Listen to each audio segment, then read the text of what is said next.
The Talksport Fan Network. The ultimate on-demand destination for the UK's best fan-led football podcasts. Want authentic supporter insight on all things Bournemouth? Follow Up the Cherries in all departments on the Talksport Fan Network. Club-dedicated content created by the fans, for the fans. Search Talksport Fan Network.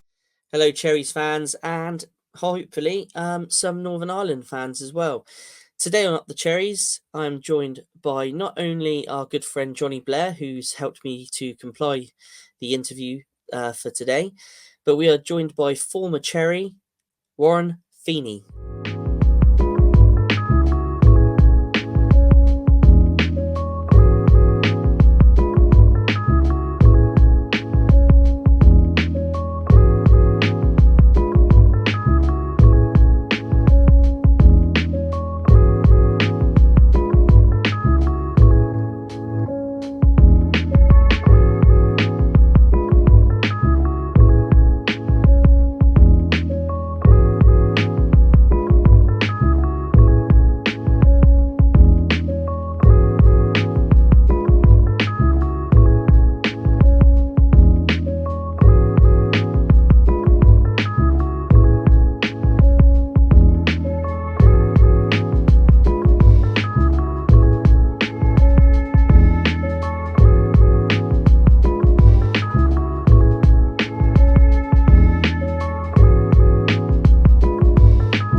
Hello, Warren, and welcome to Up the Cherries in all departments. How are you doing?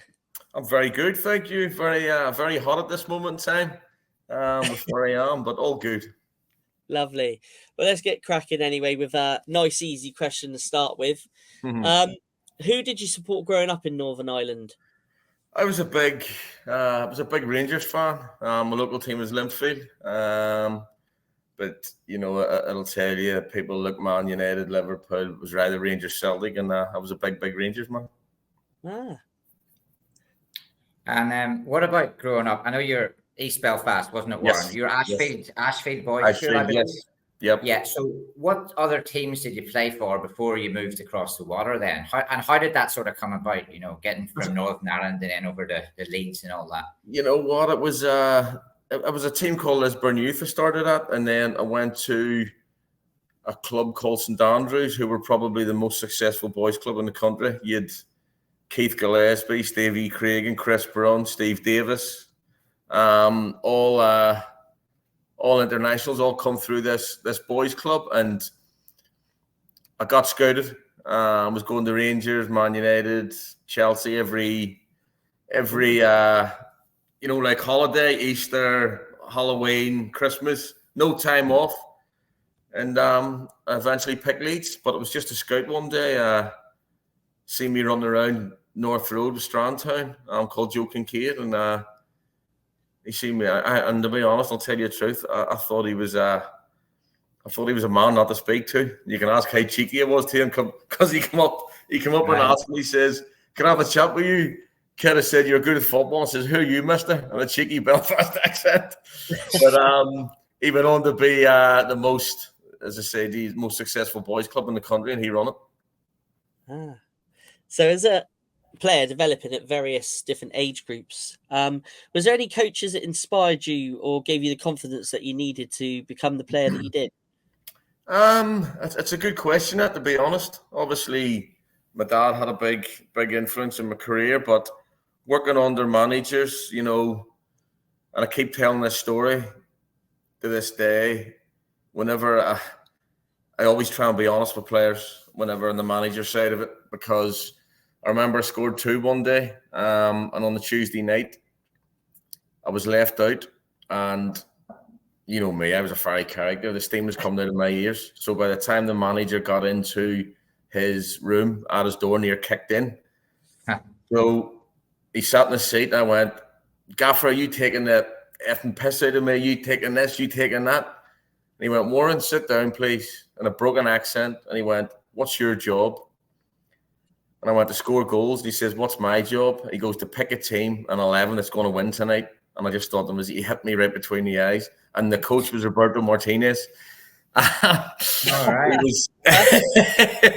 He was cool as a cucumber. And I just thought to myself, I'm getting in as a person going, I'm worried about Warren Feeney, where I can see where he's coming from. He's looking at the bigger picture. So he was a big influence. But all the managers I played on, they were very good. Sean at Bournemouth. Sean was probably very...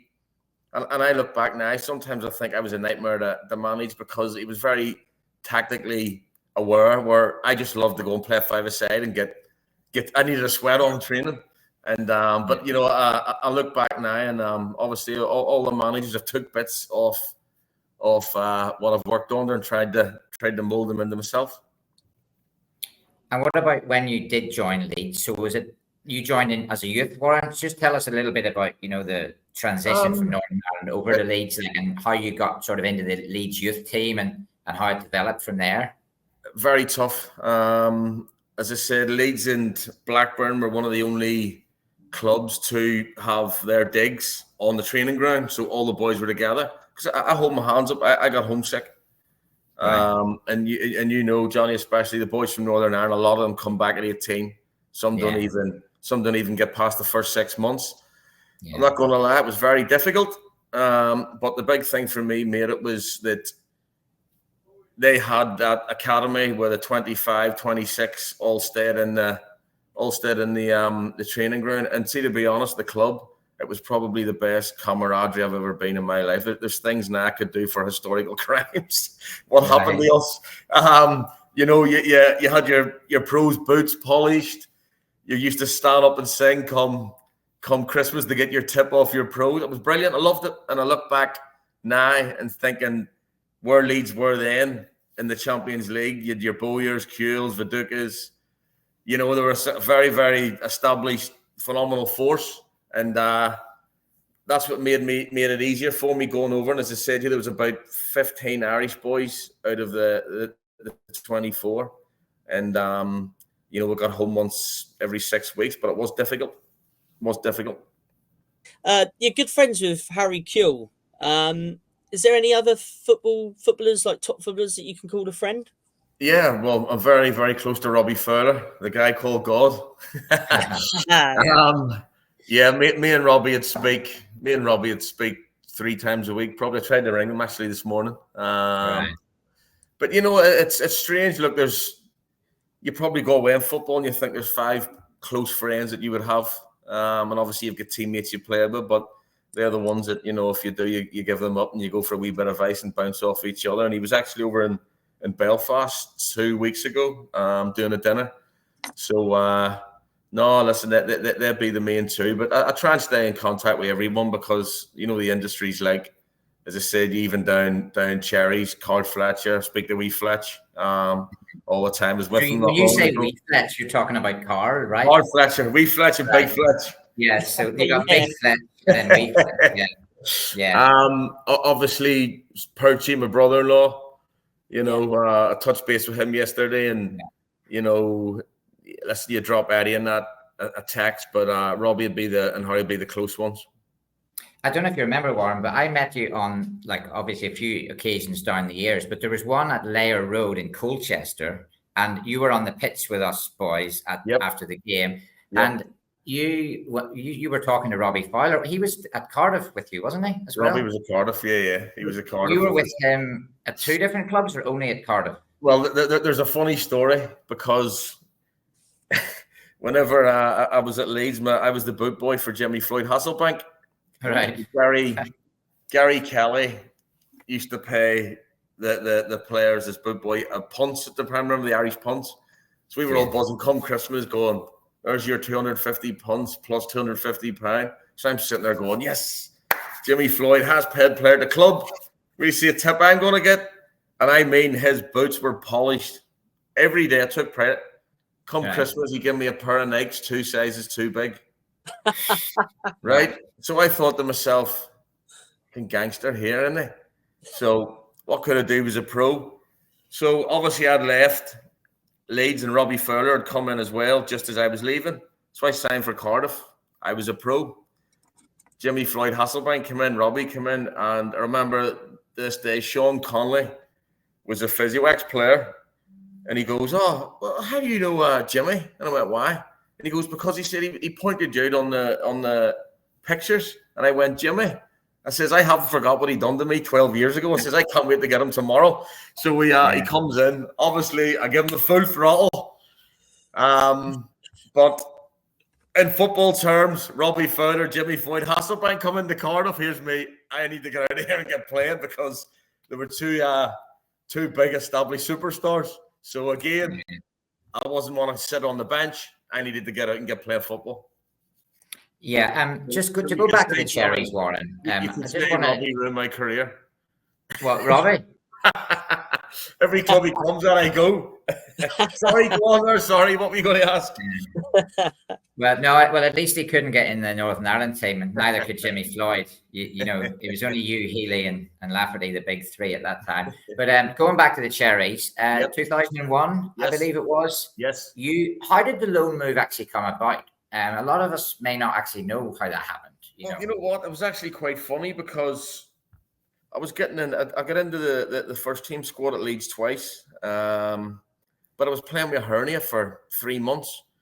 Leeds were flying at the time, Champions League, and I got to the point where I just couldn't go on, bringing in players. And I thought to myself, am I going to be one of these kids who's going to wait, not play, be happy, or my time with Leeds is done, go and try and start a career? Because football can be a little bit of luck at times, and it's the right place at the right time. So I got in contact with Sean through a guy who helped Bournemouth at the time. He was an agent with Base Soccer, and he said to me, "Look, Sean will have a look at you in a trial game." So it was actually, I was playing for Northampton in a trial game against, I think it was against Barry or something. So they sent Mike Corduroy. Remember Mike, Sean Scout? So I scored 2. So Sean goes, "Get him down." So I went down and played in a friendly against Fulham at Craven Cottage at the Mossburn Park side of the training ground. And Sean liked what he seen, so he took me on loan, and the rest history, to be honest. I think I couldn't have had a happier loan spell, to be honest, in my career, you know. I never knew that. That's great. But I have got to ask, because it always used to bother me when I used to watch you play. Yes. Why were you allocated the number 5 shirt when you joined on loan? What? I had to follow Zidane. Only good players can wear number 5, couldn't they? But you know what? I honestly don't know myself. I honestly don't know. And I wasn't one of them to start going, "Oh, big time this." But I just thought a number's a number. It's a player, you know. But I can get it as well, totally. The thing is, if you're wearing a number 5 and you're a striker, you'll confuse the other team because they won't know who to mark you. You know what I mean? They'll be looking and going, "Oh, he's a number 5. He's quite small centre half there." Well, but you know, obviously you were playing up front. 100%. Well, you know the way football is now, when the people talk about the 2 6s and the 8s and the the 11. I'm going, "Hey, we've got the number 5, so he must be a centre back." But no, I did think that as well myself, to be honest, at the time. So either that or Bernie, the old kit man, put the wrong number on the shirt. But legend, Bernie, legend. Yeah. So when you did come on loan, Jermaine Defoe, is this correct, Matt? Jermaine Defoe was on loan as well. Yes, he was. Right. 2 years were both. So basically, we had 2 strikers on loan. How did that all work? What was Defoe like training and on the pitch? And obviously, he broke a record, etc. Yeah. Jermaine phenomenal. He's up there with my wee lads at Spurs. I seen him not too long ago. I was overlooking at George. But Jermaine, you've seen, he had to be one of the sharpest strikers, if not the sharpest strikers at that time in the Premier League. When he was here, he was a joy. You know, I think he was an 18-year-old kid. He got shots off, scored goals, but lovely character. And as I said to you, you know, that was the start. To break a record, to score 10 in a row, I don't think I'll be beat. Yeah. Which on your loan spell, I know we've just touched on it slightly, but is there any moments that really stand out for you? I think obviously scoring my first goal at the Fetch league goal, because my granddad captain Swansea and my father was born there. But I think the game, I think it was Oxford we were playing, and I think it went crazy. It went like 1-0 down, I think 1 each, 2-1, and it got to like 3-3. or else we were 3-2 down with about 5-6 minutes to go. And I remember I scored a header, and I think we won 4-3 in the end. But it was a great game because it had everything. And that was a big highlight, first of all, on when I come down to Loone, because you know you want to score goals. But I remember that game that stuck out that night. It was at the Old Dean Court on a Tuesday night. You know, so a proper football. Yeah, that Loone move, Warren. I think it included the Reading away match, where, you know, obviously Reading, big stadium, little bit of rivalry with us as well for some reason. And we were 3-1 up, I think, and drew 3-3 and didn't get into the playoff. Was that like your first sort of heartbreak? How did that feel, like that you close to the playoff and just missed out, sort of? Yeah, it was funny actually, Johnny. I was talking about that the other day. I can remember the game well because, you know, I thought we were superb that day, and Reading were probably the biggest budget and the best team in the league. You know, I remember standing in the tunnel, and Martin Allen and Alan Pardew obviously was the manager, and I seen Alan was out in Bulgaria, but you had Phil Parkinson, you had Vivash, Williams, Nicky Forrester. You know, they're a very, very good team, and you know, obviously everyone wrote us off, but that day we went and proper put on a show. Probably the inexperience at the time cost us the playoff, because 3-1 up, you know, shouldn't let it affect us. Yes, but it was very hard to take after because we got that close. And as I said, everyone wrote us off, little Bournemouth, and even to get in at that time would have been phenomenal. But the good thing is we're a good bunch of boys. And, you know, you've got to take your setbacks and turn them into positives. Yeah. I mean, I think I remember reading somewhere that, I mean, I was at that game. I was about 15 at the time. And I remember, I think Alan Pardew said after the game that if Bournemouth, you know, if we'd have got into the playoffs that day, I think we would have faced Reading in the playoffs. And I don't think Reading wanted to play Bournemouth, especially with the likes of yourself and Jermaine Defoe and everybody else we had at the time, because it was a very, very talented squad. Very good team. Very, very good team. Very good team. And, you know, you signed permanently after that. So what made you feel that AFC Bournemouth was the right club? Look, I love it, and I'll go into it, why I left. You know, I've always kept it secret, but I love my time at Bournemouth. There was nowhere else I wanted to go. I didn't go for the money when it was. You know, I'm not going to tell a lie. It was, I knew I needed to establish myself, and a couple of clubs come in at the end of the loan. But I thought to myself, I've built it here. Look, I've went in. I've got a head start. You know, there was no need to do anything. And as I said, it was a joy whenever I signed, because, you know, I could see Sean how technically where he was. And when you're enjoying your football, it's a no-brainer. Yeah, and around that era, that, you know, the Cherries was in a transition, sort of 2001 to 2004. Let's take the period you were there. You actually played a home match in 3 different stadiums, right? Because you've got the Old Dean Court, right? And then probably you remember playing in Dorchester. Yeah. Interesting one. What was that like, actually? Was it difficult to sort of have to go and play our home game in Dorchester? Because we got relegated shortly after that. Was that one of the catalysts for relegation, Warren? I think so, because it's not your home. You know, you ask any player, you want your home. You know, I think Rangers at the minute, they went to Hampden. They've been up and down like a yo-yo. But I think then, yes, we had experienced players with games, but if you look around the squad then, we were still all young.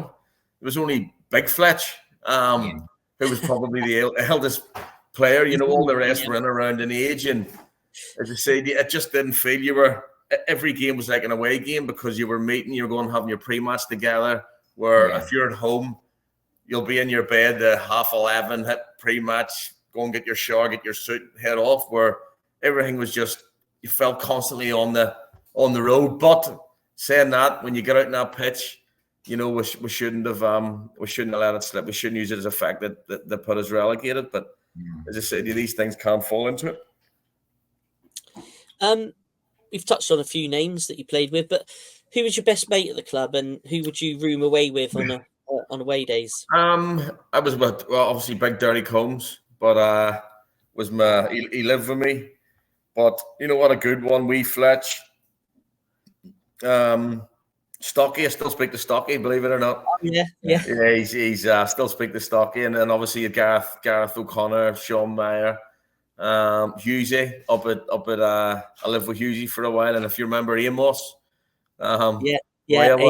You chuck me around. But listen, we had a good bunch. You know, the one thing was we always, you know, win, lose or draw, and we always made it clear that we'll all have a beer together after the game. And I think it's a damn breed now for footballers to get, because it created team spirit. Johnny, you'd have seen the Northern Ireland trips when the players had that bond with the fans. You know, that's the one thing I think brings togetherness. And I laughed whenever Conte was the Chelsea manager. I think the Daily Mail had a Sunday. The Costa was sitting having a beer after a game, and I think they had a game on the Wednesday, and it was here that won the league.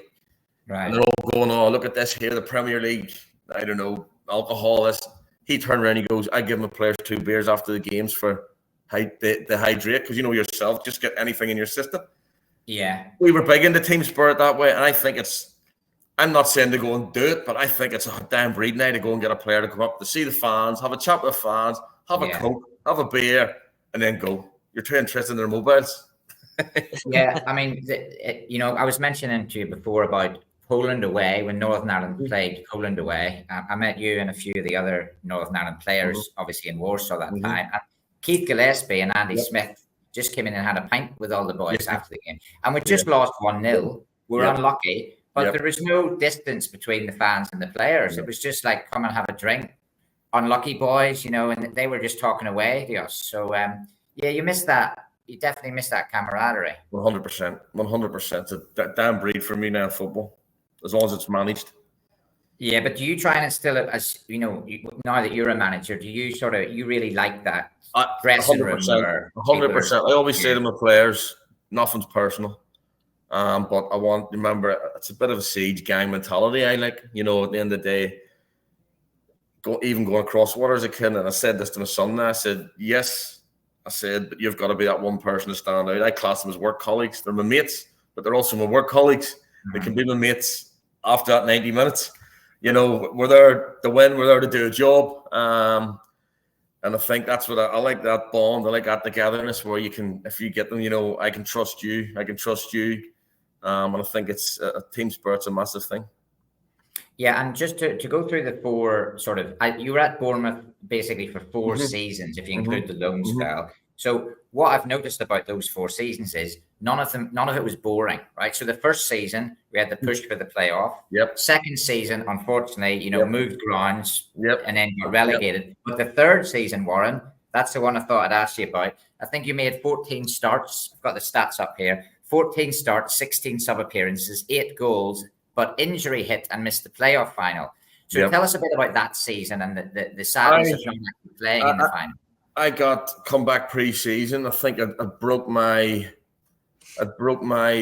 malleolus and ruptured my ankle ligaments. I think it was down at the Vetch. I think it was against Swansea. It might have been, I think so, or it might have been Bury. And I just a stop-start season. I just couldn't get myself, you know, probably too eager to get playing. Another setback. The manager, obviously, at that time, Sean, had what he needed to help with his team. And I just couldn't get myself in a rhythm. And there's nothing worse when you get injured, because it can be a lonely place. I've probably learned more now as I got older, where I'll go come the end of my career there, come Plymouth. I was in the gym with me with my earphones hood up. I wasn't into all the fancy gyms. Give me an old school gym with an old bike and just let me get on with it. And that's I look back, probably wish I had done that, you know, when I was at Bournemouth at times. And look, I take responsibility for it, but you've got to look after yourself on the pitch, off the pitch. And I just couldn't get going in a rhythm.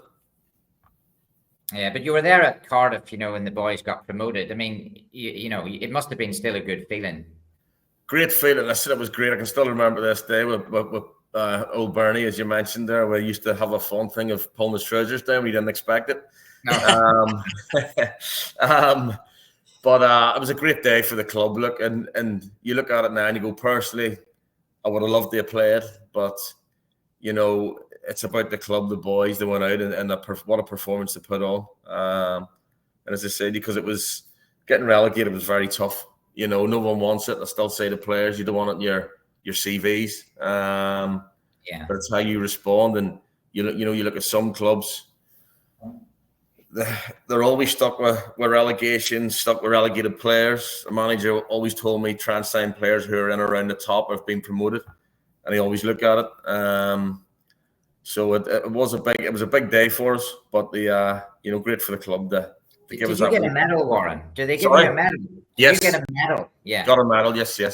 Got a medal. Well, that's good, because you deserve it, right? Because you played a part in that, even if you're injured for the last, few games, whatever. Yep.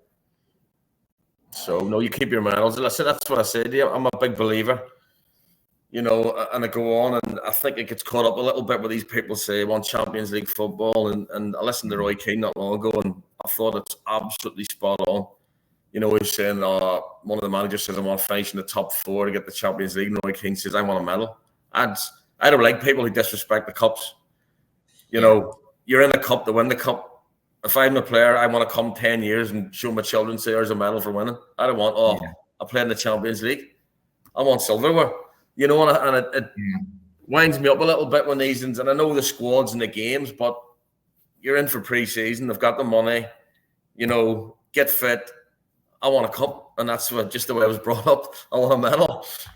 Oh, I'm the same. I mean, Wigan Athletic won the FA Cup, but they've never been in the Champions League. You ask a Wigan fan, would they rather have played 6 matches in the group stage and finished bottom against Barcelona, or they win the FA Cup? Yep. They'll never forget winning the FA Cup, I remember it well. Was it Ben Watson scored? It was. It's a header. Header from a corner. And Roberto was the manager then. Yeah. All right. Flashback for you. I bet you he wasn't left out the next day. So we've touched on Sean O'Driscoll slightly, but yes. What did he actually do, for your game, and how do you rate him as a manager? Sean was very good. I probably look back now and think as well I was hard work, but for me, I wanted to play every game. Didn't care, just get me out on a Saturday and go. And I love my training hard. But Sean was very tactically aware, but great speaker. He was probably the good guy. Grant, he was the one who would give you the kick if you needed. But, everything Sean done, it was in like a pattern to what way he wanted to play, and you look back now and there's things I've took off him. I thought he was outstanding. We used to go, you'd stand there for an hour and a half doing a throw-in and you're going, but how important it is now, you see players take a throw in, the volley the ball and go straight back over the guy's head. We used to practice that all the time, And as I said to you, he was down to the smallest details. I remember one night Sean drove to Blackburn on the Tuesday night because we played Blackburn on Saturday just to watch Blackburn. Sure, so that's the detail he went into it, and he was always asking you questions, give me the answer to it. But he was always very open as well. He was a football manager, but he was a good human being person who you could go and speak to if there was any issues. That's cool. Yeah, I mean, I first started watching the Cherries when you played, and when Sean obviously was manager. I have 2 questions in one here, right? Yes. So the first question is, who is your favourite strike partner at the Cherries, and then also obviously for Northern Ireland? So who would you, if you could pick your dream, strike partner in both of those, who would you go for? I think you've got to have Big Fletch, don't you? Big Homer. Homer was good. Obviously, Jimmy was there. Jamesy Hayter was phenomenal as well. Jamesy was he comes up a lot on these podcasts. The hat-trick hero and all that. You know what a humble boy as well. Really, really good, down-to-earth kid. But probably Big Fletch, because my strengths were running in behind at 5 yards. You look at the goals I scored off that big striker, and I look now at football. I think it's another damn breed. You can't get a striker running behind. They all want to play as a 10. And, they all say play through the thirds. What did Guardiola the other day with Man City do for a Haaland goal? Keeper, straight down the middle of the pitch. It's hard to get it where you have a big lad. Haaland's 6 foot odd. You have Big Fletch, 6 foot odd. It's the best ball of football for me. That's not over going on, just boot it.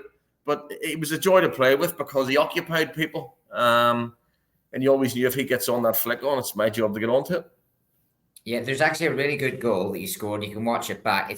We played QPR at home, and I think it might have been Neil Moss or Warren Cummings fired the ball up. Fletch knocked it on, and you cut inside and put it in the bottom corner, and we beat them 1-0 at home at Dean Court. You'll have to send me that. I actually found one the other day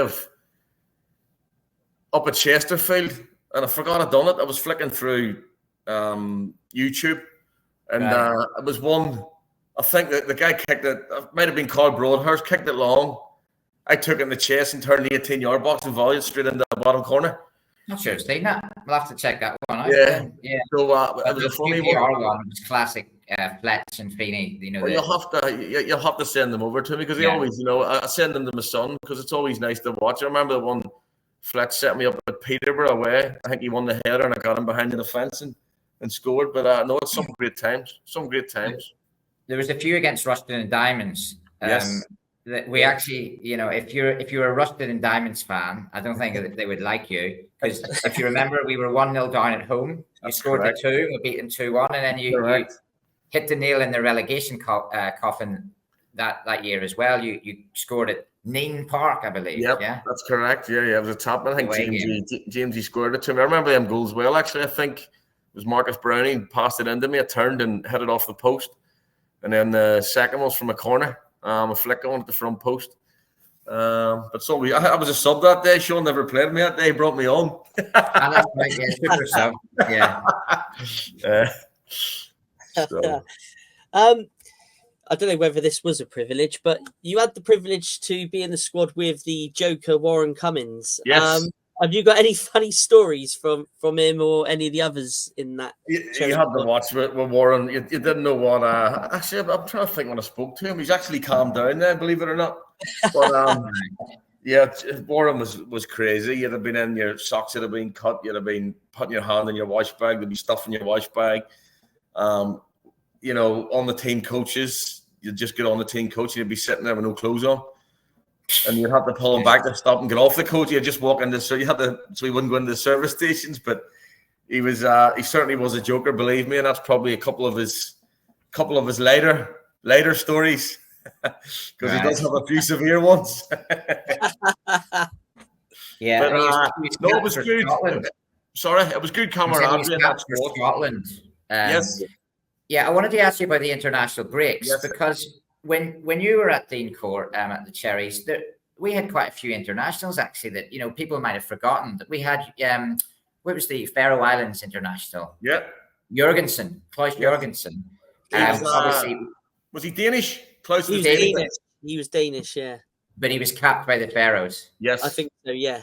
Yeah. No, it's just when you had those international breaks, I noticed that you would miss some games because you're playing for Northern Ireland because it was League One or League Two or Division 3, Division 4. We didn't, some clubs didn't do the international break thing. So was there a bit of a kind of, you and Warren Cummings, maybe you'd chat about it. You'd be like, oh, you were away with Scotland. Was there some sort of camaraderie between the international players through that? It was hard because obviously when I got into the championship, you had it off. What you say is you had the break to still have the break. But what I didn't like about it was, say you've been going well with your team and you had to go, look, I'd played enough for Northern Ireland and I still would. But, it was always coming back. Sometimes it was hard because you had missed the game. And then if the team done well, you didn't get in. But you're looking at it go, I'm on my way playing for my country. And that was the hardest point. Look, we had some great times in Northern Ireland, some great trips. And it's always a pleasure to play for your country. But as I said, that was the only difficult point was, coming back. Because, say, the Cherries won, you'll be left out and you'll be going, no fault of my own. But you always had banter, as I said to you, in the international breaks. Our squad at the time, we had some characters in it. David Healy, you touched on, for me, was the best striker for Northern Ireland I played with. The break, Davor Suker's record in the Euros. Is absolutely phenomenal. But we had a great changing room in there. You've seen the bond with the fans. For 90 minutes, if you were playing against your teammates, say in Scotland and Warren Cummings, they weren't your teammates there. They were your teammates at your club, so you went out to win the game. But that was the only difficult point for me, was a bit coming back. Did you do that often? Did you play for Northern Ireland against a player that you knew well? It must have happened quite a few times. We did, but also in the biggest one was your Northern Ireland teammates if you were playing them in the club. You know what I mean? Right. That was that was always, because we had them right through the leagues from the Premier Leagues down. But that was always the one where, and then sometimes you'd have had them in the games on the Saturday. You were meeting up with the international team on the Sunday, so you were going to go and kick lumps out of each other for 90 minutes here. So, but that's football, and yet we tried not to fall out. You have your words, you have your bits and pieces, but as I said to you, once we go up, we never let it carry on.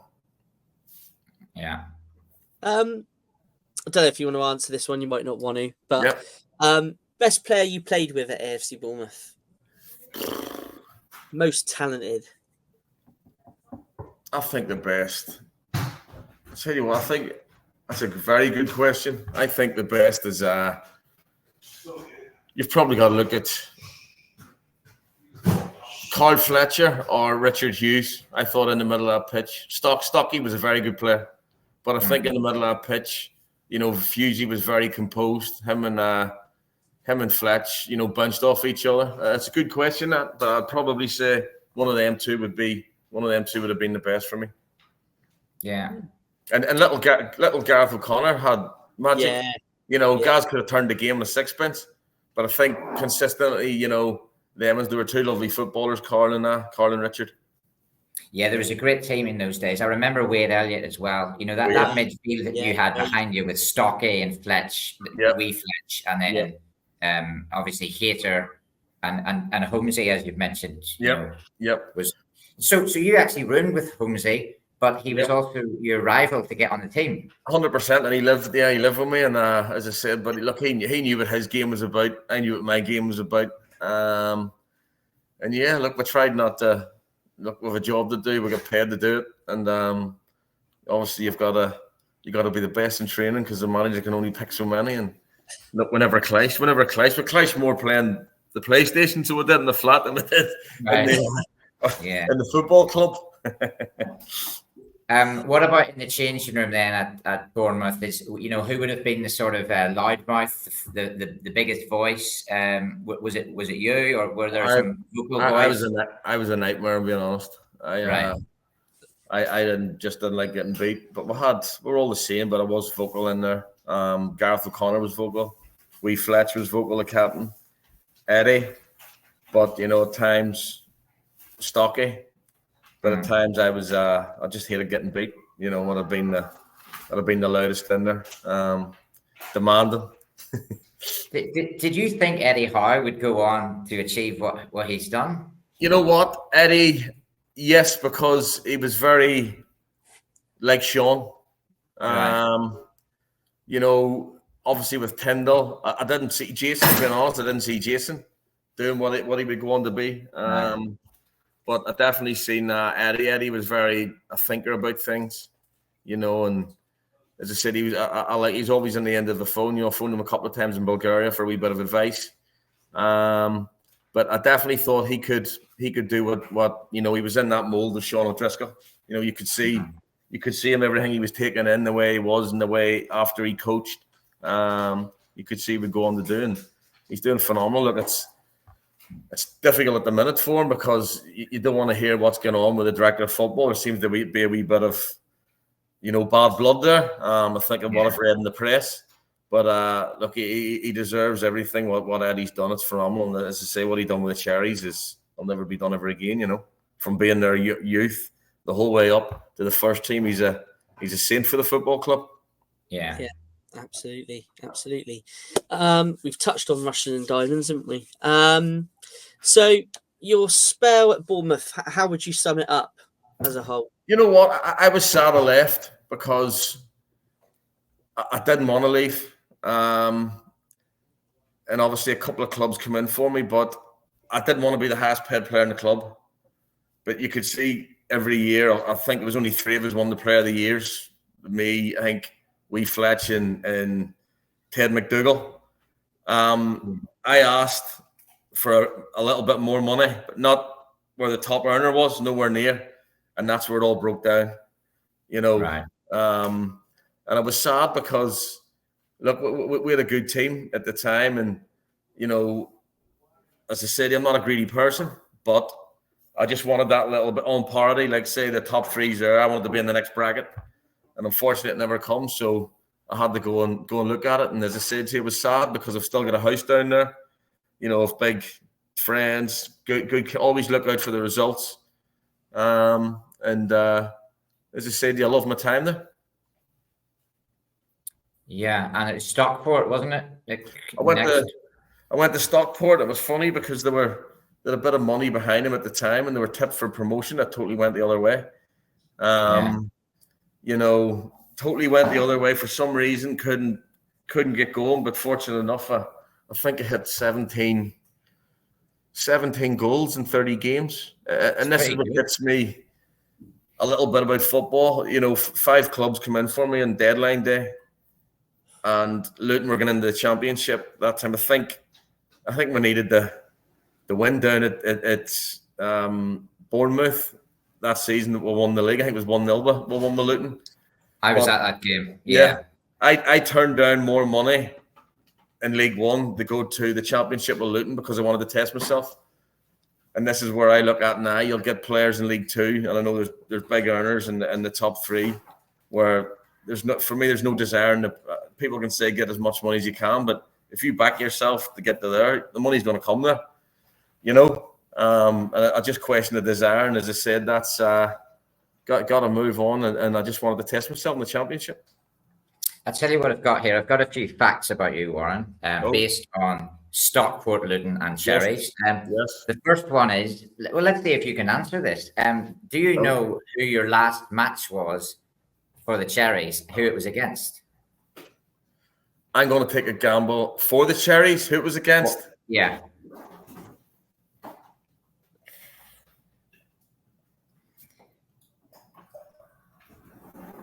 Brentford?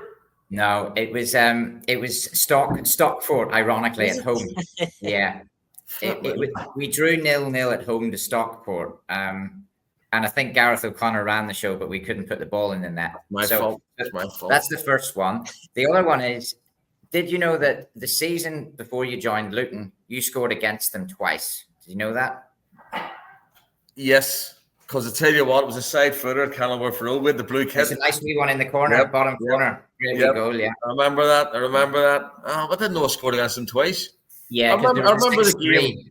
It was the 6-3, wasn't it? Murdered them that night. Absolutely murdered them. Brian Stock scored a free kick. Yes, I remember that. And then the other fact I've got is when you came back to Dean Court with Stockport, scored and celebrated. Yeah. You gotta celebrate. Yeah. Remember that. It was a header at the back post. Yeah, and actually Cherries won 2-1 that night, but you were probably quite happy to have scored. I got a bit of a, but you know what? That wasn't at the fans or anyone. That was obviously, I was not happy obviously with what went on, like typical footballers do. Yeah. That was a Friday night live on Sky TV. On Sky TV. Yeah, right. yeah. It was. Another rainy day at night. You got any more facts that we're going through, Johnny?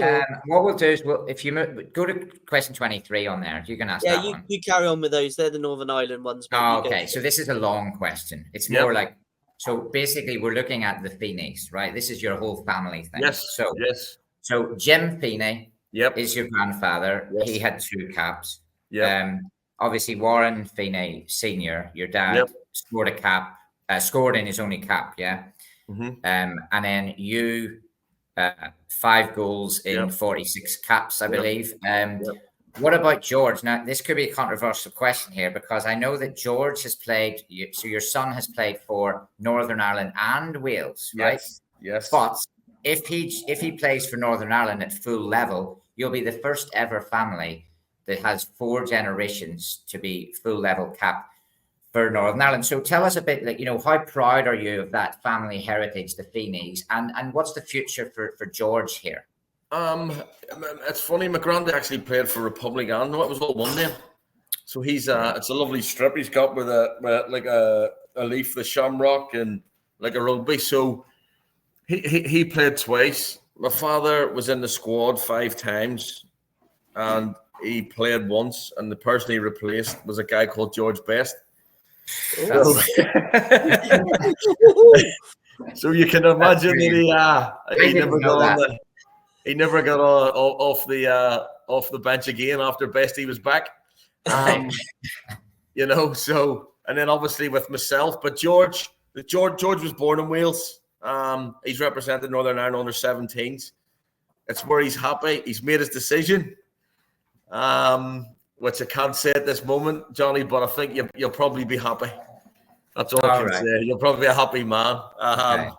But so I've got to watch that out. So but no, it's look, if he goes on, it's phenomenal. I think there was only us when it got to 3 and another family from Italy. But Gary Hunter was the Hunters had a generation of they had a few, Victor, Barry, but there was another family, I think, from Italy, and then went on to be about 5 or 6. But as you say, if he does, I don't think somebody said to me the 4's the record, and I kept people going, put a bet on him, and I'm going, no, so just let the kid play football, you know. Yeah.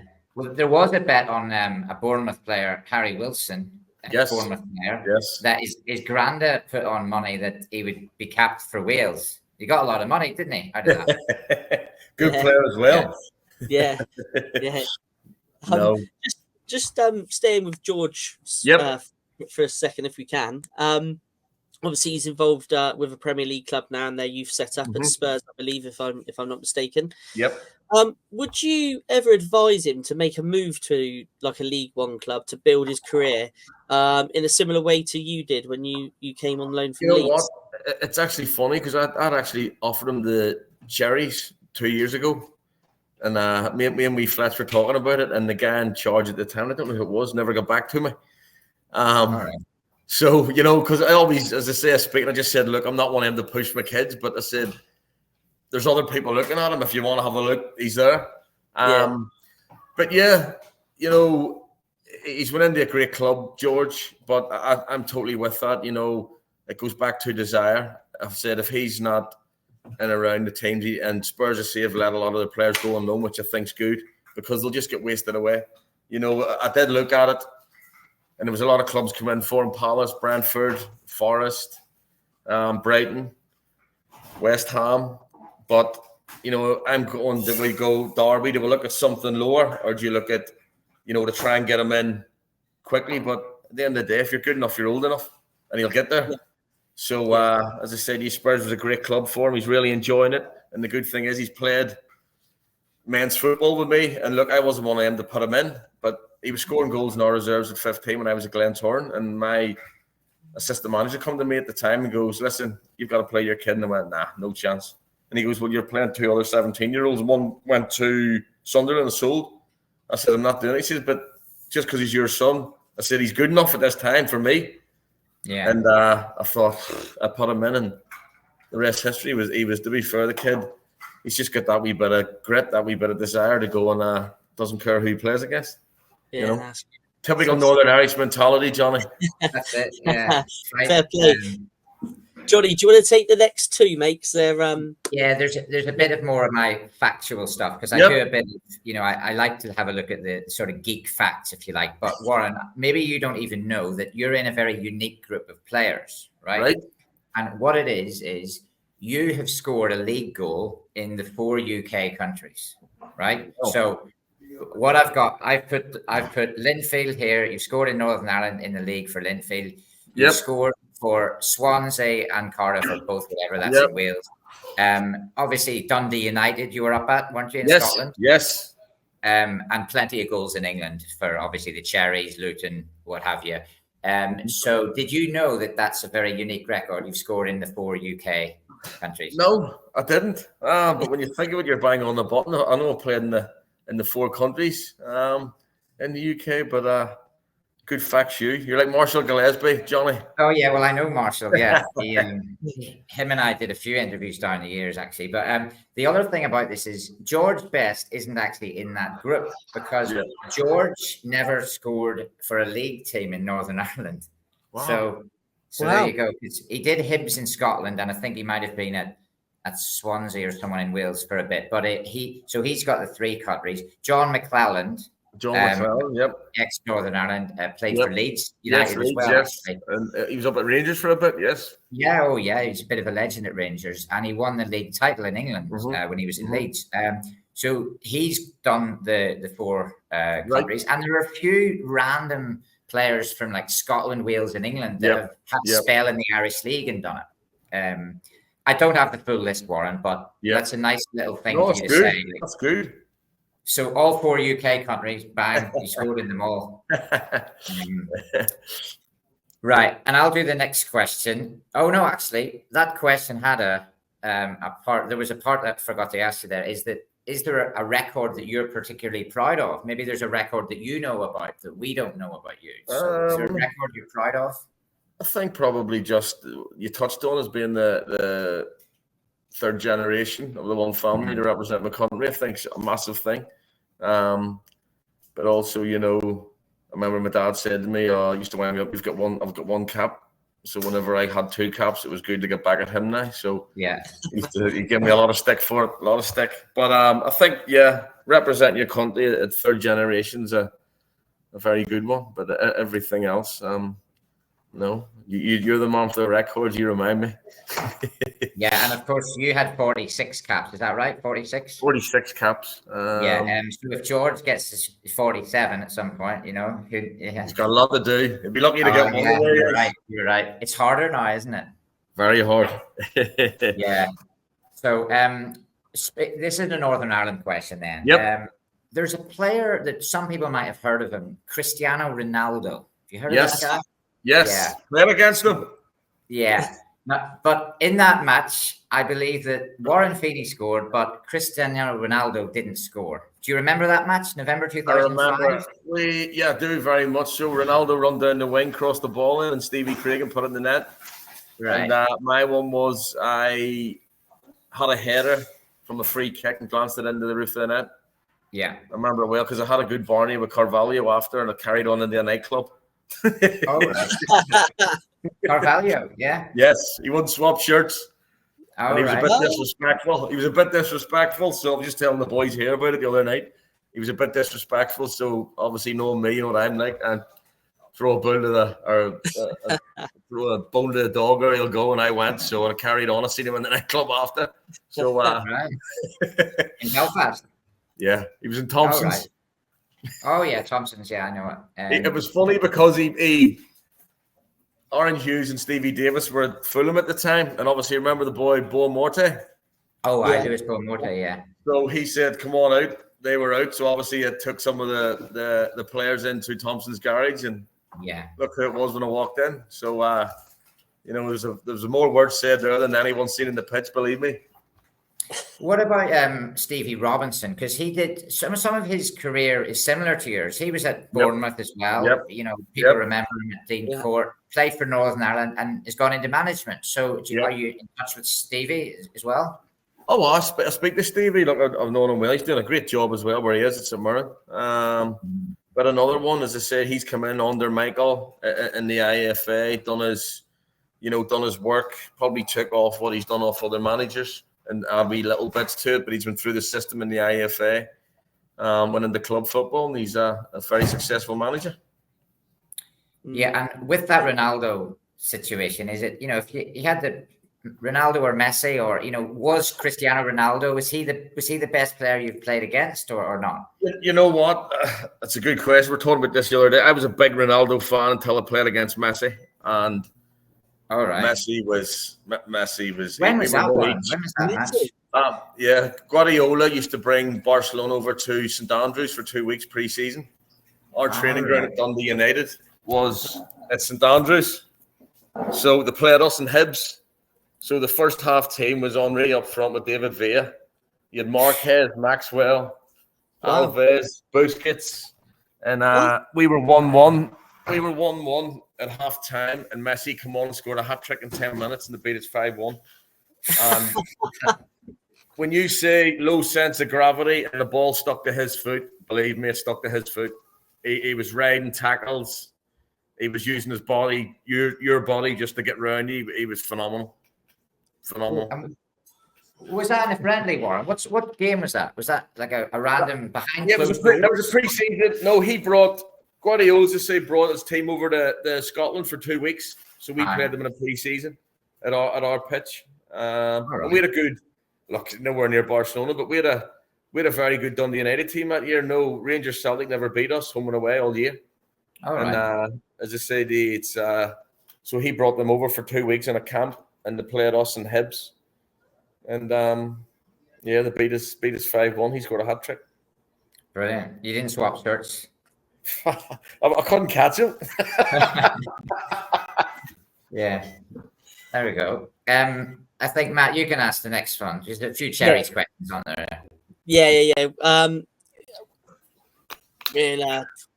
There's a few that you've already asked as well there, so we'll move on a little bit. But just wanted to touch back on that time you come back to Dean Court with Stockport. Yep. What was it like coming back to Dean Court? You know, what did you feel the reception of the fans and your ex-teammates? Look, if you look, I didn't want to, as I said this, I knew that would be the way it was put across, but I didn't want to leave. And obviously coming back to your clubs, and look, I probably got frustrated, said a few things in the press I shouldn't have. And it was just, not bad blood, but just, naivety. And as I said, I knew I would do, because I've still a lot of friends down there, and I was gutted whenever it never materialised me coming back, which there was a chance of after Dundee United. Yeah. But I always knew there was going to be, no matter what, if you go to old clubs and come back, there's always going to be that little bit. You'll get 90% of the fans will be like, Eddie probably will still be great, but you'll still get that 10% just because he's left, or obviously what happened, and they don't see him at Bournemouth. But look, it's football. As I said, at the end of the day, Bournemouth got the right result in the end. They were home happy. Just stay with Stockport very quickly. That season, unfortunately, relegated. What didn't work out for Stockport that year? Well, as I said, I don't know, because they'd invested in a few good players in the league. Beckett, Mark, Bridgewood, Wilkinson, Derek Geary. But I honestly couldn't put my finger on it. But for some reason, I had 17 goals in a team that was struggling and 30 games, and obviously went for the move on deadline day. And it's funny, my last game for Stockport was on the Saturday against Huddersfield. I scored a hat trick. We got beat 5-3, and I got bought on the Thursday for 150 grand. Which was Luton, wasn't it? How did you rate your time at Luton? Difficult. I enjoyed it. But as I said, it was difficult, you know what I mean? Because with good players, you had to be bang on the button. But with good success, with a great changing room, I think, it's a funny story. We had KFC bargain buckets every Friday. On the team. That's the truth. On the team coach. And we never changed. And 8 of us got bought the second year. All the big clubs come in, because I've said this, for me now, I think there's a lot of players. I'm not disrespectful, but jumping from League 2 into the Championship, you never heard of it. Years ago, it was so hard to get into the Championship. You had to be an established footballer. And so 8 of us got bought. I went to Cardiff. Big Stevie Howard went to Derby. Nico, Leeds, Kevin Foley, Carlos Edwards. With Viney. Viney went to Birmingham for millions. But with a great changing room, we were 4-4-2, good manager who just told the truth. But it was a bit like the Northern Irish changing room we had at Luton. You know what? It was real togetherness and got joy. I think that it was funny. I just hit myself. Our first game was Crystal Palace, who were relegated from the Premier League, beat them 2-1 at Selhurst. All right. The rivals down the road from you, from the Cherries. They were 3-2. We beat them. They were relegated from the Premier League. Yeah. Leeds on the Saturday, we drew 0-0. And then on the Tuesday was West Brom. We beat 2-1 up at the Hawthorns, relegated from the Premier League. We just went, So Luton were flying that season at the start then, yeah? Flying. We were, as I said, we were top of the Championship. Everyone wrote us off, small budget. Little Luton came up from League One. We were top of the Championship, I think, for the first 4 months of the season and ended up finishing 8th. Yeah. Which was a what great was it like season. Kenilworth Road? It's an iconic stadium, Kenilworth Road. Everyone loves the fact that they were up in the Premier League. Even smaller than Dean Court, 11,000 or 10,000 seats. Did you like that playing? Yeah, I like the stadiums, the old Indian Park. I liked as well. But a hostile. I remember going with Bournemouth. I had to hit a penalty, 2-2. I think we were 2-0 down at Cardiff. Yes. Me and Tyndall scored. Scored. Right. Yeah. But I love them stadiums. When the fans really on top of you, because they were good hostile. And I'm trying to think of the other one. What was Brentford Stadium? Griffin Park. Griffin Park. Another one. Great stadium. Yeah, another one. Well, the fans like it because there used to be a pub on each corner. Did you know that? Yes. There's in Brentford. That's right. So you'd have a pint in each one before the game or after. That's right. But they've moved now, so they're Premier League now, aren't they? Big boys. That's it. So another fact about you is that you've played for Cardiff and Swansea. Yeah. Now, those teams don't like each other. So tell us a little bit about the kind of, you started at Cardiff and then you ended up at Swansea. Yes. What was it like to play for both those rivals? And maybe, tell us some stories about Cardiff and Swansea. You know what? You could. People talk about Rangers and Celtic. This is probably a worse derby. I'm being honest. That's a big statement. I couldn't get over how these detest each other. Obviously, I wanted to go and play football, and a few clubs come in, but at the time, Cardiff were trying to put me to a couple, and I said, no, I'll go to Swansea. And the rivalry, my first time down at Swansea, I was warming up, but only signed, and the whole fans were telling me to, in French language, to F off back to up the road. I thought to myself, what have I done here? But come on, I think I come on and scored the winner. Obviously, then I celebrated. So then when I went back to Cardiff after, I think 90% of the fans booed me in the stadium. But I ended up a good friend up there, a chairman, Mr. Risdale. I know a lot of people can say things about him, but I have a lot of respect for him. But yeah, under Martinez, great club for me, Swansea and Cardiff. And but yeah, the rivalry is very, very tasty. And you came back to Dean Court on a Sunday. I think it was a Sunday afternoon with Swansea to play Bournemouth. I met you that day outside the stadium, but I probably shouldn't have met you because you scored against us. Do you remember that? I scored two. I forgot about the second one. One was a penalty, though, wasn't it? One was a penalty, and the other one was through the middle. I think Sean Cooper was chasing me, and Mossy came out, and I just dinked it over. Did you catch up with the Cherries boys after the game? Did you talk to them, or did you just get back on your team? No, yeah. We always, as I said, we always had a chat. But we had a good team that year, Swansea. I think there was a boy, Ferry Butter, for me, one of the best players I played with, middle of the park. But we had a good team: Darren Pratley, Leon Britton, Gary Monk, all went on, Alan Tate. Remember Angle Wrangle? The really, really strong side. And it was always. I think we were going for the league at that time. And who was your manager at Swansea? Who was your manager at Swansea? Roberto Martinez. Oh, right, okay. But it was funny. I drove down with my agent to sign for Swansea. Yeah. And went and met Kenny Jackett and the owner, Hugh Jenkins of Swansea. Agreed everything. Got a phone call. My agent said, come out of the room, we need to speak to you. And jumped in the car and signed for Cardiff. That's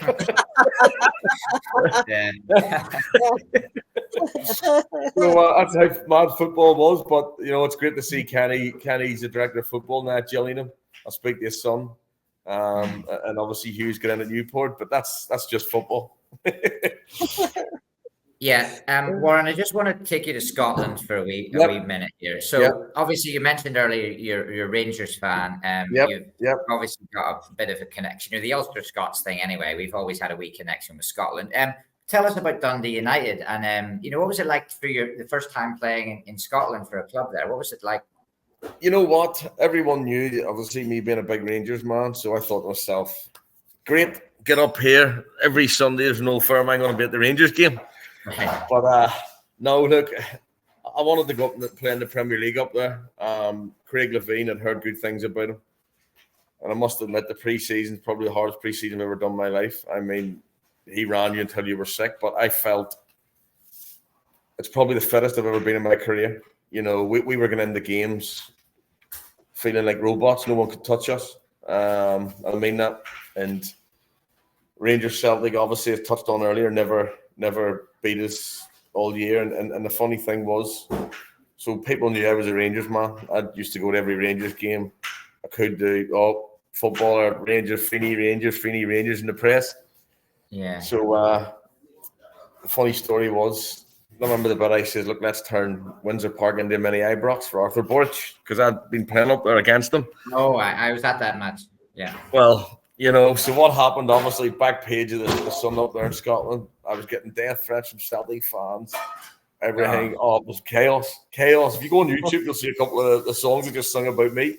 But the funny thing was, so the head of all this, obviously, Borch had made that mistake at Windsor whenever we beat them 3-2. Yeah. But we played Rangers at home, and Rangers were top of the league. And I remember the centre back was Davy Weir and Lee McCulloch. And the cross came in, and I jumped up and headed it and buried it in the bottom corner. Yeah. Never celebrated. Put my head down. My own fans were booing me. Rangers had Celtic got 3/4 of the stadium then because of the fans. Right. So never celebrated. My own players come over, I was pushing them away. Craig Levine, big Hearts man, but he knew I was a Rangers man. So took me off in the 90th minute. The Rangers fans gave me a stand ovation. I had a tear in my eye, right? Because they knew I was a big blue nose. But I was big mates with Ian Durant and Ali McCoist. And Durant, he owned a pub just down from Ibrox called the District, with a boy called Davy Curry. So I says, Durant, he goes to me, you're not allowed back in my bar. I went, well, I thought he was joking. He said, I'm serious. Celtic went back to the top of the league. He said, I don't want you back yet. I'm not going to swear. I went, I'm hurt. That was it. Thought there was never spoke to him. 3 weeks later, we played Celtic at Parkhead. So I got blue boots made off Puma. I was sponsored by Puma at the time. So I got blue boots off Puma. So I scored, didn't I? And obviously over-celebrated. The whole place, 60,000, Parkhead, what a stadium. 60,000 abused me. By the time I got in the car, 6 missed calls from Durant. He said, Fino, you have a free bar, mate. Rangers were back to the top of the league. Yeah. So you scored against Rangers and Celtic. Not a lot of players can say that, especially since you only had a short spell in Scotland. Yeah. No, scored against both of them. So, good. Yeah. There was talk, obviously, we briefly mentioned it, but there was talk about you rejoining AFC Bournemouth. What was the story about that? Eddie tried to do a deal, but due to finances, it never materialized. But I was really looking at coming back, and as I said to you, I just wanted to play football. You know, I was on loan up there at Dundee United, and my loan was up, and obviously Cardiff was my parent club. But I wanted to go and play, and it just never materialized with finance at the time. Look, I was on good money at Cardiff, I'm not gonna lie. But they just couldn't get near what Cardiff wanted, and it never materialized. Shame. What about Sheffield Wednesday, Oldham, and Plymouth? Very quickly, because that's 3 clubs. But Sheffield Wednesday, massive stadium, big support. Hillsborough. What was it like to play for Sheffield Wednesday? You know what? It was a funny one. Brandon signed me on loan, and I played 1 game. Yeah. And then he got sacked the following week. It was 5 of us. 5 of us all come in on loan to try and help them deadline. They were struggling. So the club went and sacked them. So the youth manager got up and sent all the loans back. So my one and only appearance for Sheffield. But what's a club? As you just touched on it, we had good players at the time there. Lee Grant, Chris Brunt was there, was he? Did you play with Brunt? Not when I was there. But the striker I liked was at Derby. Was it Varney? What was his name? Not Jamie Varney. Luke Varney. Luke Varney. Luke Varney. Started in that. We had big Darren Pearce was there.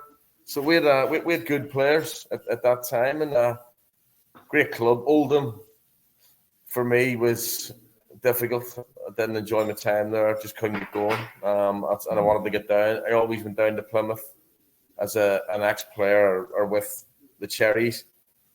And I love going there because what a club, what a fan base, what a stadium. And, they were in administration at the time, and my old chairman was the owner, and I phoned him up and says, look, I'm not worried about getting paid. I want to come down and I just wanted to go and come to the end of my career, 31, 32 at the end. And I said, I want to get playing again. And he made the deal happen. So, but we had Paul Watton, Nick Chadwick, Guy Branston, Darren Pearce, Simon Walton, all championship players. And we were 11 points, I think, deficit already before the season started. And we kept them up. And that's what I said, only them characters in that changing room. It was like winning the FA Cup, because we went to... The owner took us away to, this is funny, we always had a team kitty, so we'd always go right at the end of the season, where we're going, boys, Benador, Magaluf, all that. You know what, Watson used to turn up, he's the manager of Turkey, I used to turn up at the airport with toothbrushes, flip-flops and his passport, that was it. That was it, nothing for 4 days. So we would all put money into it, come away, so we had booked this. But our owner at the time said, because what you have done, I'm going to take you to Marbella. Before Fletch was a manager. Yeah. And to be fair, that's when me and Fletch probably got even closer, because he was my teammate, but I was older. He was older, and I knew how hard it was. I was like helping him in that, if he needed anything, not grassing on people, but helping him. You know what I mean? I don't think he's bang on the button today, or you know what I mean? And as I said to you, because it's a hard job, managing. It's a lonely job. But he took us to Marbella. So at that time, Reading had just been promoted to the Premier League. So we're in, and I'm not into all these wine bars and these places. John, what's like the streets of Belfast. Yeah. So a few of the boys went in this one, and Ian Hart was there, who used to be at Leeds with. Yeah. He's landing, and he goes, Feeney, here's me, Hardy, how's you, mate? He goes, what are you doing here? I said to him, he goes, we're celebrating promotion to the Premier League. And he goes, what are you doing? Here's me, we're celebrating staying up in League Two. Yeah. Still a good achievement, isn't it? Yeah. It was like winning the league, because 11 points deficit and that there, and you know what Plymouth's like. Teams like coming down there because of the size of the club. You're up against it straight away. There's no pressure on them. But with a real proper, as I say, these 6-7 good championship players, and they're all experienced who survive. Yeah. Well, you move into management. Dropped down to the National League with Salisbury City. How did you find assisting the manager Mickey Harris and balancing your playing duties? No, listen, it's difficult, but I wanted to keep playing, and the opportunity come. To be as assistant, it's a funny one. I touched on earlier when I got injured. I broke my ankle at Plymouth in John Sheridan's first game, and jumped up for a header, landed, snapped my talus bone. So it was a nasty one. They had the drill my bone to make it bleed. It was I was out 5-6 months. So hood up, Jim, and the manager said to me at the time, I'll half your wage if you prove you're fit and come back pre-season. I was 31 at the time, and I never even questioned it. I still hold the record for the bike down there. No one's beat my bike time. Still on the board, apparently. All right. So got my head down. He come to me after and he says, look, there you go. There's a contract for you. But at that time, I got a phone call from Mikey. He was looking at an assistant. He says, do you want to come and be my assistant manager and also play? I done my A license at 26. Coaching was always something that I liked. Even when I was injured, I always went and took the kids. So the opportunity come to Salisbury. They were only up into the conference, and it was good. It was tough, but I think we got an 8th place finish in the conference, which was a creditable thing. So you played in the conference as well, Warren, right? Yeah, in the conference as well with Salisbury. Right. That's another league ticked off then. Yeah. Did you score in that league? I'm not sure. I don't know. I don't even know. I don't think so. We'll have to check it. We expect you to do that. Yeah. And then I don't watch Salisbury. I've been to National League Games Conference, but I don't know much about them other than the Cathedral. But anyway, let's do a Northern Ireland question. Coming back over to I'm a Glentoran fan, Warren. So let's let's have a sort of look at how you ended up at Linfield and Glentoran, obviously as manager. We'll not talk too much about the Glens, but you can tell us how you got into into Linfield and managing them. Look, you know my background. It's funny. Obviously, my dad played at the Glens and the Blues, but we were probably brought up Linfield fans.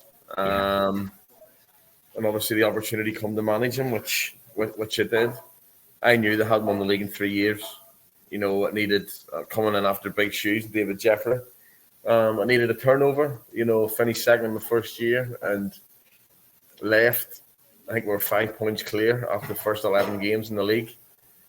But when the opportunity come to go to Newport, wasn't a fallout, but you know, there's ways you want to go down. I'm not one of them. I can have an argument and there's no grey areas, we'll be best friends tomorrow. But, you know, if I'm in there to manage, I've got to manage the team. You know, I don't go in to do this, do that. There was a disagreement. So I just thought, oh, look, this is the right time to go. And obviously the opportunity come to go with Cherries to Newport, and I took it. Yeah, Newport. So that's like a third Welsh club you were at then. So you got, it was a difficult, time, obviously, with where they were, because we were fighting relegation. But then Cherries had the opportunity to go, and as I said, I had a job to do to save the club. Went in, saved them, kept them up, turned over 19 players in that summer, and got 8 games. And I think Exeter were below us in the league, and they got the playoff final that year. But I turned over 19 players that year, and they gave me 8 games, and obviously we parted ways. Which was a hard one to take. But as I said, you had a few jobs since. With Harry Crawley went to Notts County, which was a disaster. Went on an opportunity to come to Bulgaria, which I loved. Yeah, the Bulgaria one's an interesting one. Obviously, Northern Ireland actually played Bulgaria. I think you were quoted in the press quite a bit because you know about the league there. Yep. You got promoted as manager with, I don't even know if I can pronounce this, OFC Pirin Blagoevgrad. How do you pronounce that? Blagoevgrad. Is it? It's where Berbatov was born. Oh, is it? All right. Yeah, what size is that club like in Bulgaria? Tell us a bit about Bulgaria. It's probably the region's got the most for Bulgarian internationals. I think it's 63% of the whole way up have come through that region. Right.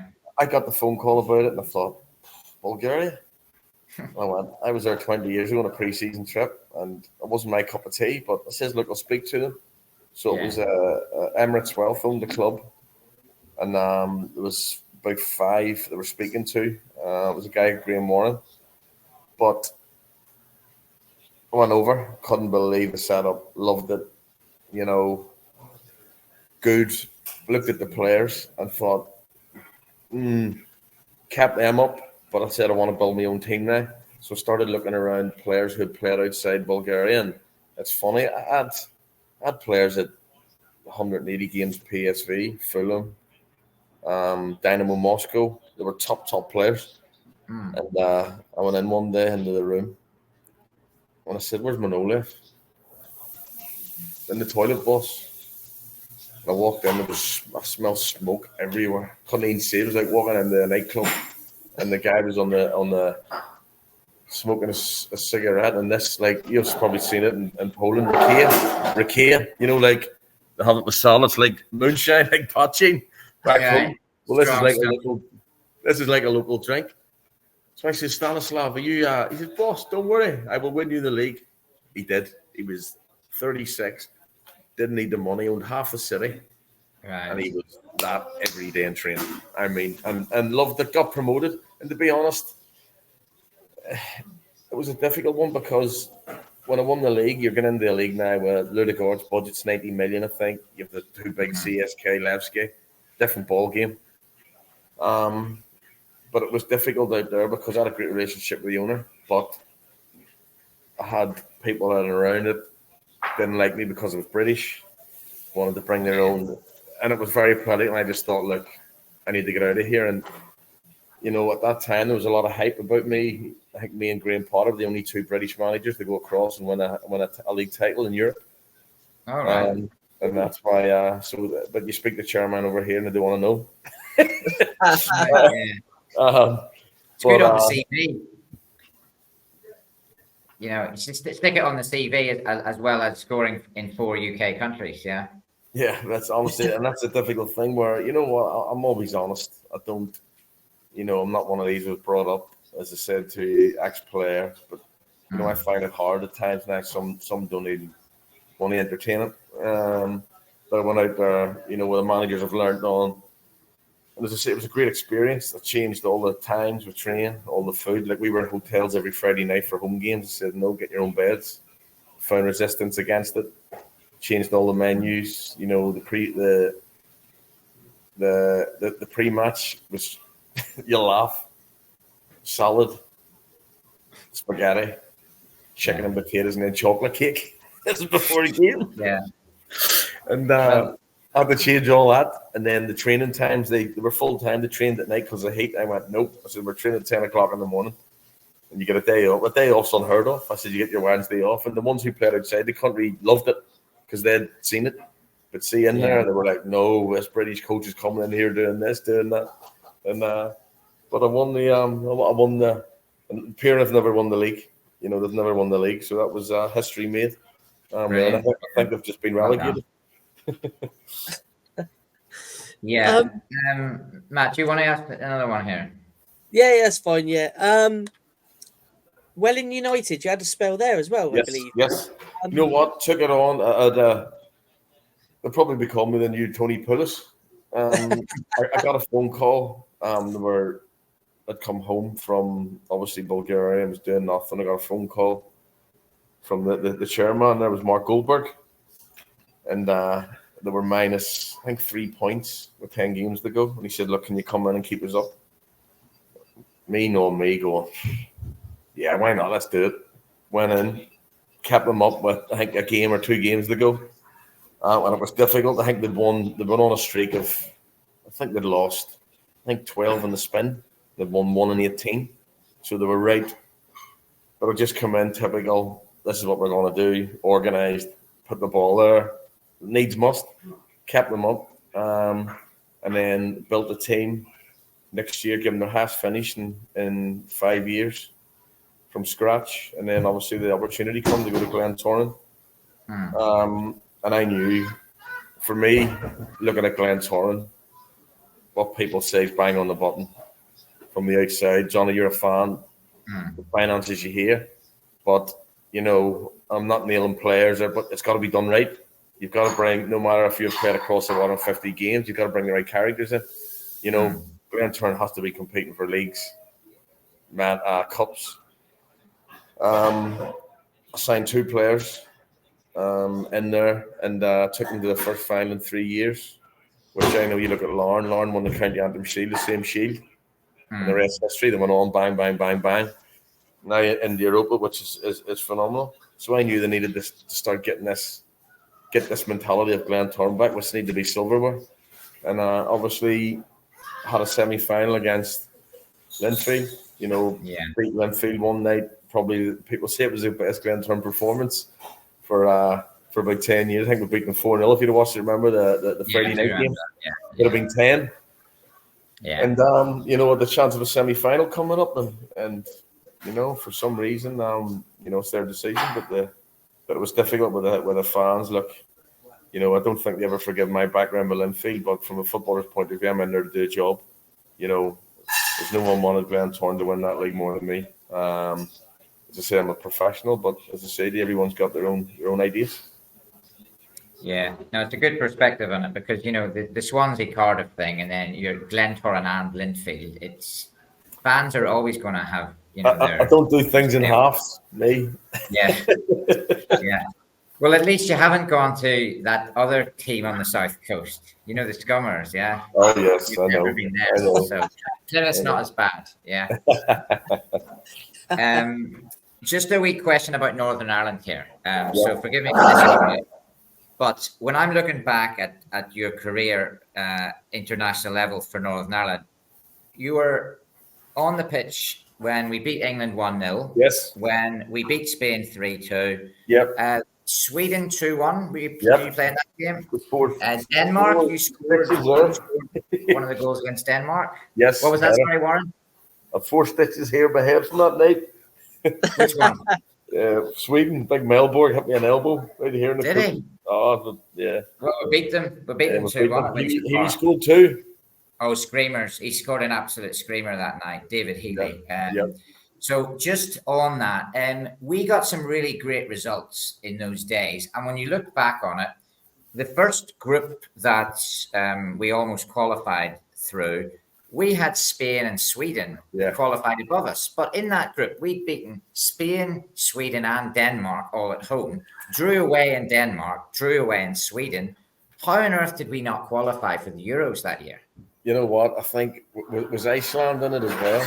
They beat us twice. That's why. Yeah, and they were the ones. Obviously, you can look. We I'm not saying raised their game, but there's no pressure on us. But we had a great change room. This is a funny thing. We went to Liechtenstein, if you remember, 1-4-1. I was at that game. Healy scored a hat trick. So in Liechtenstein, for some reason, the boys found a garage. So they all go, we're going for a beer. After us, they all went for a beer. But in the build-up to that game, Laurie Sanchez had brought us to Walton Abbey on the Tuesday to play Wycombe Wonders on the Thursday. Okay. We're going, we have a qualifier here on a Saturday in 48 hours. We're jumping out of tackles and everyone played 45 minutes. The mood in the camp was brutal. We're all going, this is a joke. Go over to Liechtenstein, beat them 4-1. Go out. Typical Northern Ireland, boys are having a few beers together. Some carried on this Sunday. So he goes, Laurie wanted to meet. He goes, the drinking culture of this squad's disgusting. This is a meeting when we land in Belfast. Come this Wednesday night, we beat Sweden 2-1. And that was just the way we were. The camaraderie of we didn't care. We know what we needed to do. Whether you would get away with that now, who knows? But as I said, you said in that group there, we had some big teams, but we just did not care who it was, but struggled against the weaker teams. Yeah, I think probably Ibrahimovic, you probably played against him then as well, didn't you? Played against him as well. I think the Sweden. The next group, we actually finished above Poland and Czechia, or if people want to call it Czech Republic, we finished above both of them and didn't qualify for the World Cup in South Africa 2010. So to finish above those two teams, how did we not qualify for that World Cup? I know, Johnny, you know what? I'd have loved that in my CV, but I think we struggled against the little teams. That was the big one for us. The big teams were no pressure, but we just got in them. And like that night with England, I remember David Beckham saying Windsor Park was like playing in front of 80,000. We seen, I think Lampard said something to Rooney, and Rooney, I was Beckham, and Rooney probably was only an 18-year-old kid, had to go at him with a finger, and I think that's when they clicked the boys that we've got these in here. Yeah, that was like a trigger point for us to go here. They're out of their comfort zone. But yeah. Brilliant. Yeah, it's a pity we didn't qualify for one of those, but we're literally a few points away from the playoff in both of those groups, and that's the way it goes in international football, Blame the manager. I'm only joking. That's what everyone does. Well, Nigel Worthington got a fair bit of stick, but Laurie Sanchez, I think, was a good manager for us. With some of the wins he got was incredible. You know what? I have a lot of respect for Nigel. I really like him. I really like playing under. When you were doing it. As I said, it's football. Being there as a manager myself, you know how hard it is. You'll put players up. You'll go out. You'll do things with players, and as I said, it's them to take it on board. Some will, some won't, and it's a flip of a coin at times when it comes like that. And as I said, that's why they lose their jobs. Okay. All right, Matt, your turn, I guess. Yeah. Well, we're starting to wrap up. Unless you've got any more stats or anything you want to chuck in, Johnny, because I know you've got pages. While you're asking the next one, I'll just check my notes here, see what I've got. Okay. We do last two then. Proudest moment in football then, Warren. What would you say is your proudest moment? I think it's got to be playing for my country, representing Northern Ireland, because Johnny will tell you, for any player to represent the country, but also, the Yep, there it is. There it is. What Northern Irish people are, as I said, on their mentality. I'm not a big time person, but probably representing the country. Yeah, I do have another geek fact here, just that you were the first ever grandson to play for Swansea ever. There you go. And also, the name of the club changed because your grandfather, Jim, played when it was Swansea Town, didn't he? Yep, that's correct. And your dad was born in Wales as well. Born in Wales, born in Swansea. Yep. So there's a little bit of an overlap with the family thing here because George was born in Newport, in Wales. Yeah, in Wales, yeah. It's crazy. Yeah, there you go.